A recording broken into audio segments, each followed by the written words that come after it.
here. Let's go.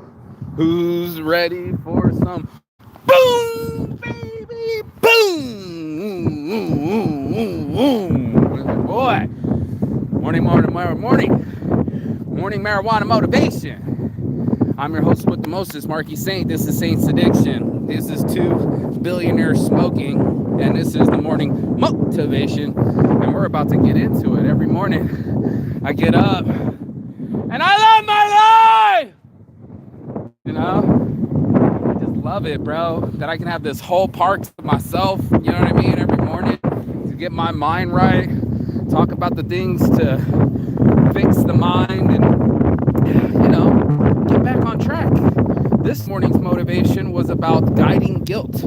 You know, you need to guide your guilt because a lot of us just take guilt as a loss, and that's not what a boss does. So I'm gonna have to go deeper into something that's unequivocally human, but stops most of us, and that's this morning marijuana motivation. Leg out, Saints Addiction. So, you know, not for nothing. I love my life, bro. I'm gonna fucking get that exercise in the morning, get the water in me in the morning, get the weed in me in the morning, and, you know, reflect on life. And this morning's conversation didn't really stem from anything. Kind of had like a business deal go a little bit sour yesterday, but now he's back. But the homie was like, yo, I thought this order was already done. And I'm like, you didn't give me any money to order your shirts, right? And he's like, oh, bro, if I had known, I would have. You know what I mean? Like, I'm like, bro, you're not brand new. You know damn well you didn't give me no money to make these shirts. You know damn well you got to put a deposit down or pay for the shirts. And now it's a week away from the event and you're like, yo, ship me a brick. And I'm like, bro, don't guilt trip me. Don't guilt trip me because you were prepared. Your lack of perspiration is not my your lack of preparation is not my perspiration, right? And second of all, how am I supposed to know, bro? Then you go from 50 shirts to 30 shirts and then adding something, and then I'm doing art for free, and it just becomes a whole headache of somebody that was only going to guilt trip me, leave me, and go with his friend or competitors anyway. And I was just like, why would I even try? You know, why even give any more effort to somebody that would already sleep around on me, can switch dancing partners like that, and also guilt tripping me as if it's my job to get the money out of his pocket, when 3 months ago I was like, you ready to do this? And he was like, oh, we're months away. Now it's a week away, and he's on some, yo, where my shirt's at? And I was just like, your shirts are with your responsibility. We're still friends. Love you to death, but you didn't give me no money. And if I would have put the money out of my pocket, which I don't have, $500 to go get you 50 shirts that you're going to change your mind and turn to 30 shirts, then I would have been stuck with 20 shirts and I would have had the headache. Right. I'm not into it. And that's why I was like, I'm not going to do this. I'm not going to put white in my beard. I'm not going to argue with you. I'm not going to get guilt tripped by you. I'm going to tell you the truth. And the truth is you didn't order it. And that's just facts. So, you know, you can shift guilt trip, shame, blame, guilt. All those things are horrible ways to handle your reality. And in a world that lives in Instagram or a dystopia, you know, I needed to get away from that. People that didn't want to bring the situation back down, people that wanted to bring white hairs on my beard, people that wanted to bring me stress, I was like, no guilt trips here, homie, because I am accountable for what I do, right? If you had given me the money and put in the order, we wouldn't have been making the invoice yesterday, doing the last minute art pieces, and everything has to be print ready. That's why we call them print ready files, because I don't need to be tweaking it. I ain't got time to fix it. Oh, can you move it down an inch? Can you make it smaller? Can you do this? Can you do that? I'm like, bro, I ain't got time for that. Oh, can you figure out the font? I don't know, just match it. Okay. Normally I charge $50 an hour to do this shit, you know, and little changes 25, and rush orders double, and all these things started to push on his accountability, his section, his part of the field. And lo and behold, guess who didn't want any of it? Guess who didn't want any of the taste of the accountability? Guess who wanted to go call his buddy to get it done? And he was like, oh, hell no, not that cheap, not like that, not that fast. And then it was back to shirt in an hour, print in an hour. Your boy Marky Saint. And I was like, you know, not for nothing, I'm not going to go over the top for somebody that's willing to cheat on me. And neither would you. And also, I'm not really interested interested in taking up someone else's responsibility when it's their accountability that was lacking, not in place, or they don't want to take it. And I was just like, bro, you show up 1 week to go. It takes 7 to 10 business days to get your shirts here. The extra 3 days is for mailing. And now you got Thanksgiving in the middle of this week talking about, hey, I thought this order was already placed. And I'm like, how would you say that? You know, how would you say that to a waiter that didn't take your order, that it was already placed? And you're like, well, I set a reservation. And I'm like, yeah, but you didn't actually come in to the fucking restaurant, bro. You can't get the food till you're there. How many people break reservations? How many people break responsibilities? How many people break traditions? And this is why we're having this conversation this morning, because we're all going to go through this process. It's just fact of life. It's just the way it has to be, because it is not guilt that you're getting. That's not what we're talking about at all. These fucking motorcycles are enough. I'm talking about accountability. I'm talking about the fact that we're all human and we all make mistakes. There's not one of us that's on this planet and getting away with tricks. You know what I mean? That's why I said trick or treat. Fuck these motorcycles, bro. They're gonna get in so much trouble. You know, that attitude that someone else owes me something, that's entitlement. The attitude that I don't want to take on the words come out of my mouth, you're right, I didn't give you any money, that's not in order, instead of, I thought it was already placed. And you're like, I would never sit my fucking purchase in the Instacart, you know, and not empty the cart. We all get that email, go, hey, your purchase is still sitting in your cart, because we don't know if you're going to purchase. Maybe you were just tire kicking. Maybe you just want to see the price of the shipping.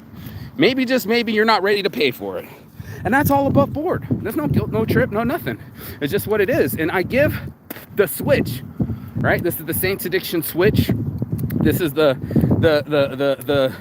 active mental abilities that I give myself to make the situation change in my mind. And I literally go into it and say, okay, you know, not for nothing, I don't want any white hairs. You know, I don't want to die of an early heart attack. No, thank you. And you didn't give me money for an order. So therefore, there is no order till you put the money in my hand, little man, and then you ordered it and pulled the trigger. You're just a talker. And it turned out that a lot of us will talk in our own head. We'll talk out loud. We'll shift it all around, but we won't switch it inside ourselves. We won't flip it for a positive angle, right? We won't try to find the shine in it, right? We're going to try to find the blame in it. We'll get our fingers out so fast. Let me get some tissue. My nose is running. We'll bring our fingers out so fast to go, it's not me, it's you. And when I was out there in Thailand, there's some South Korean, one of my friends owns a business out there. He's now my friend. And he owns some bungalows, Korean dude. He's like, yeah, sometimes when I argue with my wife, I like it. I not miss, you miss. And I died laughing. I not miss, you miss. You miss, not me. And we can't wait to blame somebody for missing their shot, for not doing something right, for just being human. And then it comes around your time to miss a shot. And what are they going to do? They're going to blame you and be like, well, you missed your shot, right? Let me point the finger at you. And you're like, oh man, stop pointing the finger at me. I'm like, I get it, bro. You don't want the responsibility. You don't want the accountability. You don't want to feel the blame and the shame and the guilt that comes with it. So we shift it. And this already lets me know that your mind's not working properly, right? Let me get some tissue in my nose. I gotta blow my nose out. Cheer. You know, if you already know. Trent, what up, yo? Facts, bro. Hold on. You know my nose runs every morning. I can't do nothing about it. Yeah, bro. Yeah, bro.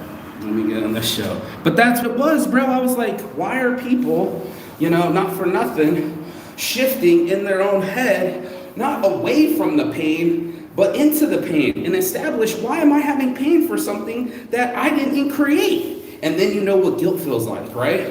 Then you know what judgment feels like. Then you know when somebody's being weird on you and you're like, wait a minute, that's not the energy I want in my life.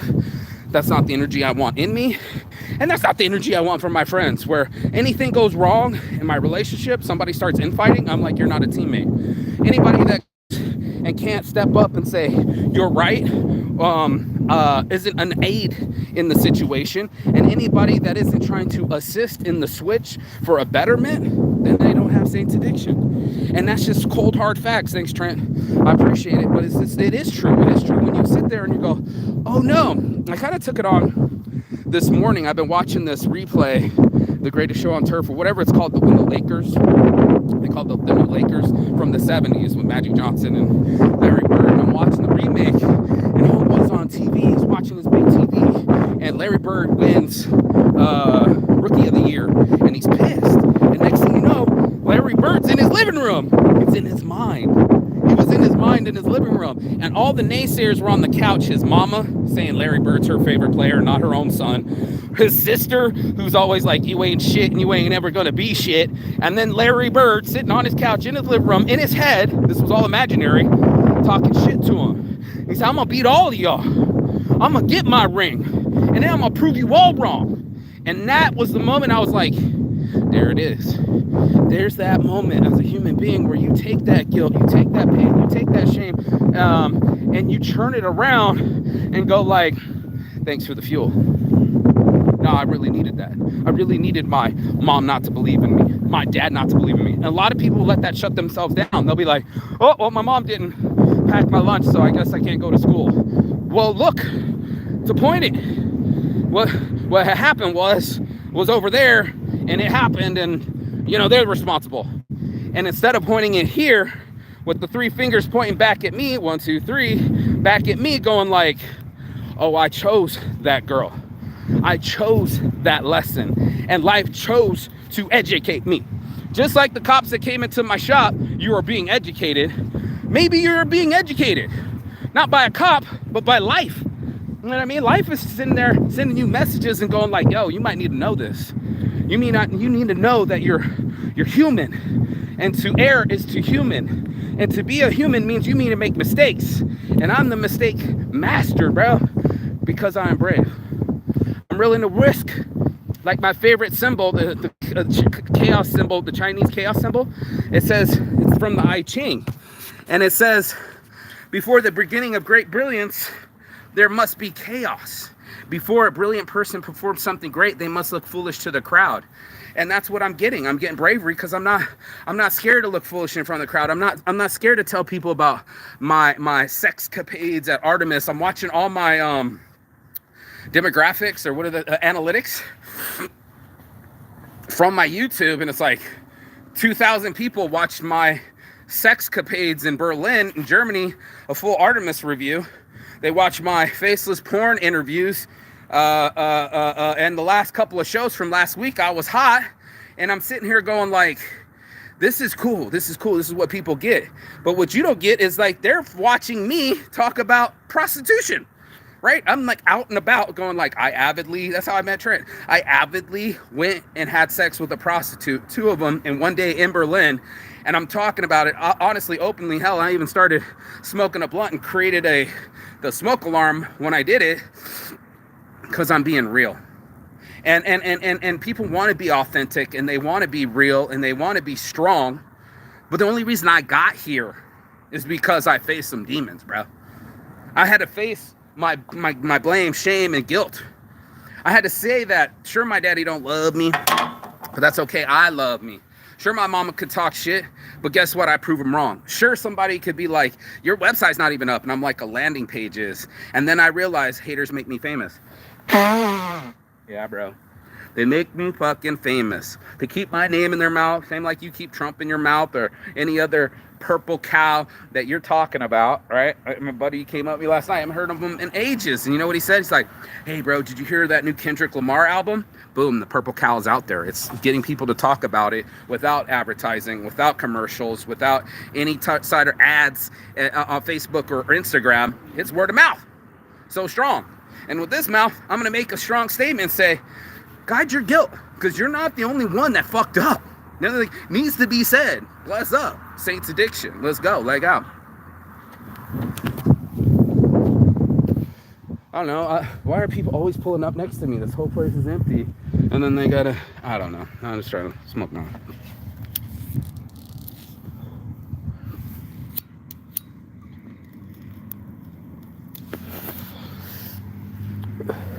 And that's how useless it is. It should be said that you being in dread, let me turn it around, you being in dread in your head, beating yourself up because you're human, because you risked something, because you took a shot, and then you mad because your shot didn't hit. Man, come on, bro. Do you know how many home runs, how many strikeouts Babe Ruth hit more than home runs? Do you know how many shots Michael Jordan missed? You know how many problems Mike Tyson had? Like, bro, you can give somebody $500 million, 2 billionaires smoking, right? But doesn't alleviate their habits. It doesn't alleviate their talents. It doesn't alleviate their issues. And that's what I'm telling you. You can look at someone else's life and go, oh, they got a house. They got debt, bro. They own home loans. They own car loans. They own insurance, and then they're stuck. That sucks. But you will feel guilty if you can't put a roof over your kid's head, if you can't feed them, if you can't make supplies. This is where it's useful. You need to know that you need to be embarrassed. You need to know that you need to be a little more slimmer. You need to know that you need to go on a diet. You know what I mean? Like, I love my life, bro. I was all the way out to here. And then I started fasting, and it's been a year. It's been grateful. 60, 70 pounds. Came back home, started eating the mac and cheese, getting fat with my girl. We all got fat again. I went back, hit it again. Guess what? No guilt, no shame. Now she is fasting with me, and deep fasting all the way to, like, not just the 3 p.m., not eating from morning to 3 p.m., but I'm talking 6 p.m., 7 p.m., deep fasting. And my mom's like, you look skinny. And it's like, yeah, man, because I did this work. I go over to those pull-ups and I hit them. Oh, I could feel my phone falling when it happens. That's all. Who am I gonna guilt right now for that win? Who am I gonna blame but myself for putting my phone up where it can fall? Right? How many of us turn on our friends? Ooh, the light's coming on. How many of us turn on our friends and be like, oh, you weren't there for me.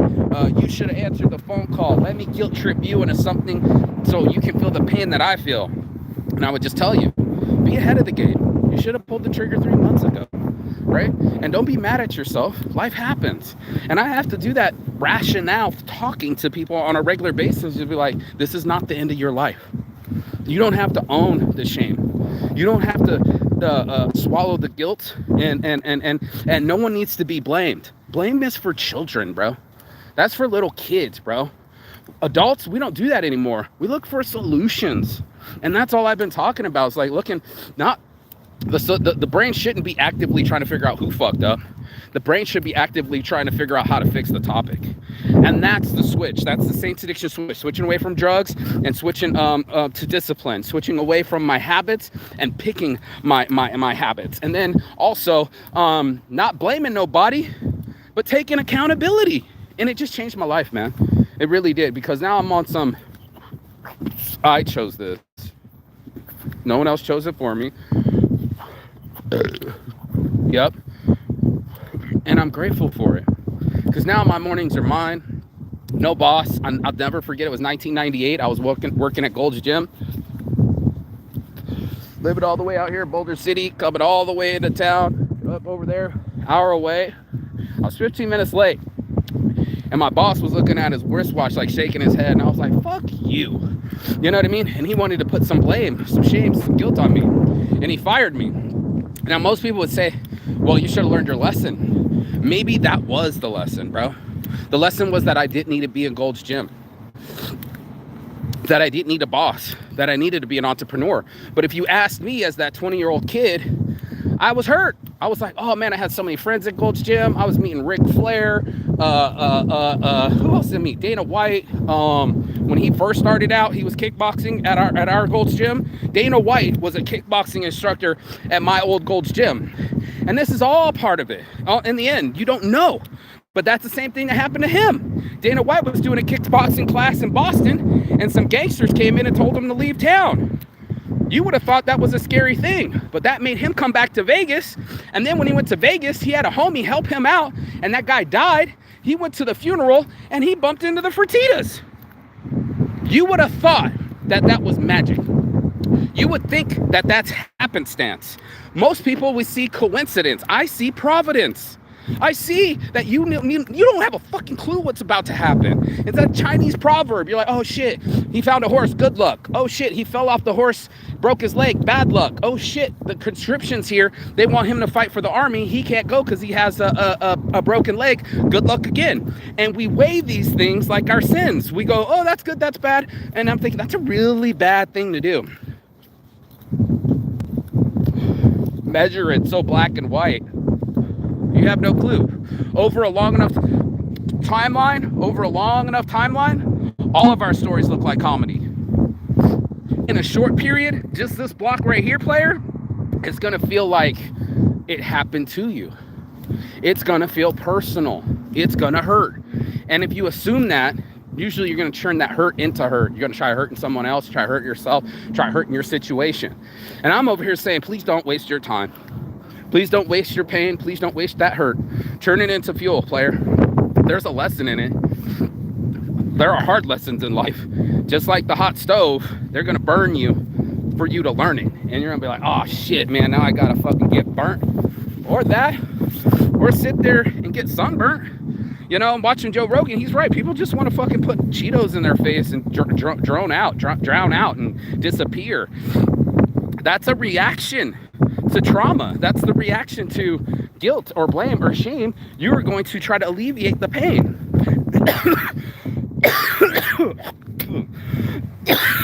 And how do most of us alleviate our pain? You already know, dude. You know what we do?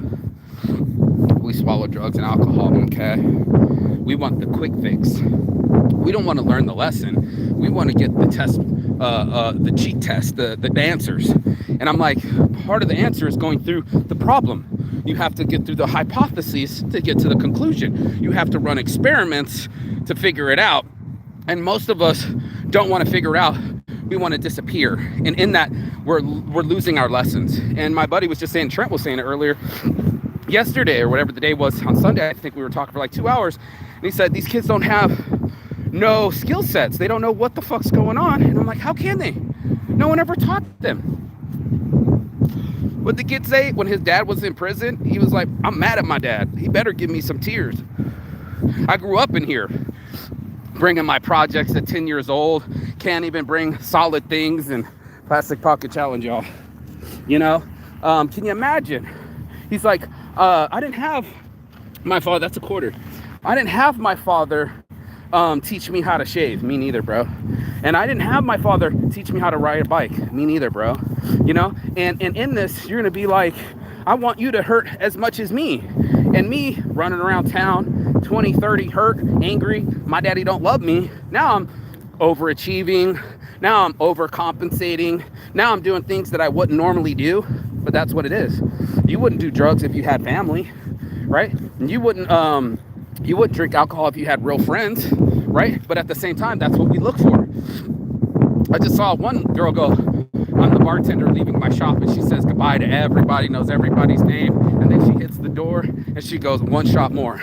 You're like, fuck all that, bro. Fuck a one shot more, bro. Get out of the fucking job. Get off of the fucking couch. Start using that pain into fuel and throw those logs into your fucking locomotive like you don't give a shit, because that's the fuel.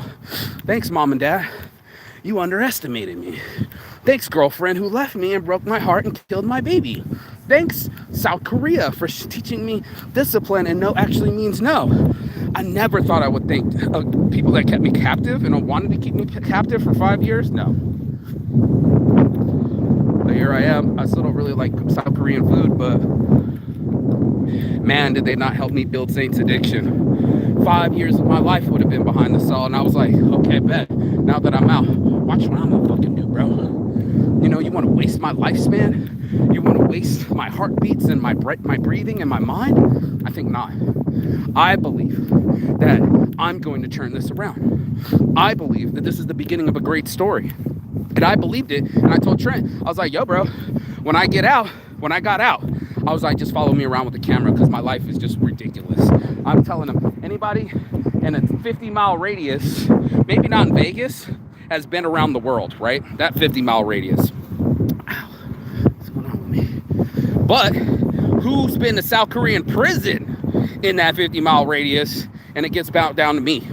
And I was like, okay, well, let me turn me into a brand. When I start telling my story, people will have something to buy into, like this $10 skull cap or this $25 tank top. They'll be able to get my Saint slides. They'll be able to get my Saint shades, you know? They'll be able to hear Saints brand and Saints giving. And because my mouth never shut up, now those are the words in my mouth. Now that's why I'm the pop pastor, and not because anybody watches my show, because nobody watches. And then all of a sudden 500 people watch. And then you'll be like, okay, as long as you get the message, bro, as long as you stop taking guilt as a personal challenge, as long as you start taking accountability and getting radical honesty, you ain't getting here. You're not getting on the freedom level. You're going to sit right there and not do fuck all. And that's exactly what Larry Olson told us when he was you can look him up. Larry Olson's a motivational speaker that they bought for us at Findlay Toyota. The whole team. There's like 50 of us, the 100 of us. They had to do it in groups. And they said, what did he say? Like 90% of you won't go home and do this homework, so it'll never get done. And if 90% of us never write down any goals, and if 90% of us is still using sarcasm to get as communication, and if most of us still feel some kind of guilt for something we didn't do, I got a solution for you. Action. Action over regret at Mostly Saints. Action negates all of that. Now you've challenged yourself. Now you got to say hello to that hot girl, because you were on the couch and you said, I'm jerking my pud. I just wish I had a girlfriend. Well, now it's time to get that girlfriend. And I asked my buddy, he's like, man, you're so good at talking to girls, bro. I wish I could do it. And I said, no, you don't. Just like that other girl said, I want to play violin. You don't ain't gonna willing to sacrifice your 12 to 15 years old. You didn't sacrifice shit to get my position, my skill sets, and you wouldn't. People are like, I'd kill to have your talent. No, you wouldn't. Because it's just hard work and you're not willing to do it. And that's just facts. So it's like, you want to sit there and complain, promise you it'll keep you parked, promise you ain't going to write down your goals, and promise you're not going to get them. The point to this is, you know what? Don't believe in me. Be like Magic Johnson in the living room. Play mind games with yourself if you have to. And imagine all the haters. Haters make me famous. Put them on the couch. Mom, dad, sister, all of y'all talking that shit. And I'm a dreamer. And we're all at breakfast. I'm eating my cereal, and you're like, you ain't gonna be shit. Larry Bird's the rookie of the year. Who do you think you are? I'm a dreamer, bro. I'm a guy that got out of prison a monster and became a mogul. And I didn't expect that if I pushed it to the limit that I would have it like that, to go around the world, that I can just travel at any moment, that I'm free to move. I shaped my life for the last 10, 15 years to have this moment. And now I don't have any more guilt. I don't have any more shame. I don't have any more blame. My job's not to take the hurt and increase the hurt. No, it's my job is to heal. It was it, bro. And I heard it the other day with your boy Denzel. But he said it best. He was talking to the girl. He said, there are 3 phases in life. The first phase is to learn. The second phase is to earn. And the last phase is to return. I'm in my earn phase. But trust and believe, it's always been returning. It's always been Saints giving. It's always giving back to get me out of that. That I'm not downtown homeless, getting food stamps and standing in the food line. I'm not depressed anymore down here, trying to get over depression, and I can't scream I love my life. I'm not a victim to what has happened to me. I am a product of my environment, you know? And I shaped this product and I molded it, just like we talked about yesterday with the gourds, and you can mold vegetables and shit. I'm molding my life. I said, hey, you know what? Not today. No longer will my pain victimize me and only hurt me and depress me. Now all of a sudden it's the motivation. Now it's like, I only got this day to live. What else can I accomplish? Fuck, I missed Formula One. Fuck, I missed that photo shoot. Fuck, I should have done. I'm on stuff. Get them all done every day, up early, every meeting, meeting with people, handling loose ends, calling them, following up. And then I'm like, yeah, I'm living in my rhythm. I'm living the life that I decided, and I'm so grateful. And I wanted to give a sober brand to the world called Saints Addiction and say, sobriety is better You can be so much more focused and healthier and happier. All the other things humans have proven not to work. If they worked, we'd still be doing it. We'd be doing spice like Dune. There's no spice. Hell, the spice we had was horrible. Spice, bath salts, fentanyl. Oh my God. And I want to reach those people and help them see the light, not only through a cloudy day, but in beautiful sage. Tell me this isn't gorgeous. Oh God, so good. And then that way they can leave the pain, smell the flowers, go for a walk, and clear their mind and clear their soul and clear their body. And that's this morning marijuana motivation. If you got anything out of this, go ahead, like, share, and subscribe. And as always, peace and love. And Chigatan. That means goodbye, but not forever in Finnish. And I will see you on the other side as soon as you like, share, and subscribe. But really, fucking other side of your fear.